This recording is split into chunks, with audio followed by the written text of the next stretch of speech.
adalana amikoasaye laefitiavana itiry mba hamokatra hitondra fananao mandraksaye tena izy fa tsy nove tenao anetiako amena le lova ka maresy fazatsipe tsy mahita kotranao fatsamba ka hitoetra ho mandrakzay ho ale hoe fatsika hitambatriraye ka na izanizandrava siany mba lay fitiavatsika roane efa vita fatra mandondona ny fonao gezaka skafy alonga hidirako fa raha mety hoe ho anilanao fonaneno andaniko ny androko fa enao malarery antezako mba ho anao rery fa enao malarery antezako mba ho anao rery ka zay zapanao mba tsapako zay lalana izoranao dizorako ka zay zapanao mba tsapako zay lalana izoranao dizorako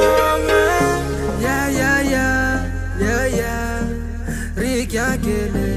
fitaiko alohany tigana malalako dia anao anatanteraka teny ratsatananao avino asiko lay peratra ayaya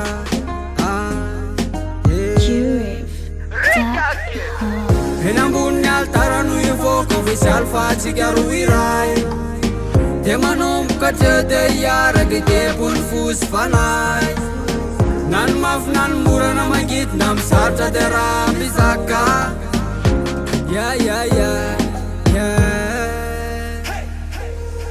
fa enao no tiako tsy vokotsary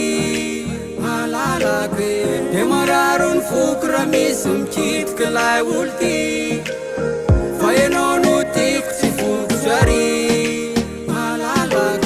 dia mararo ny foko raha misy mikitiky lay olo ty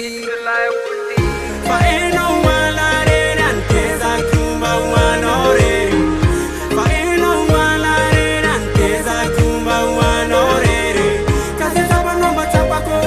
zay lalana izoranao dizorako ka zay zapanao mba tsapako zay lalana izoranao dizorako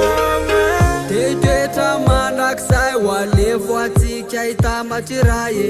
ka nizanizandrava siany mba le fitiavatsika roane efa vita fatotra nandondona ny fonongeza dia nomeno mba hidirako dia eo anilanao fonane nandaniko ny androko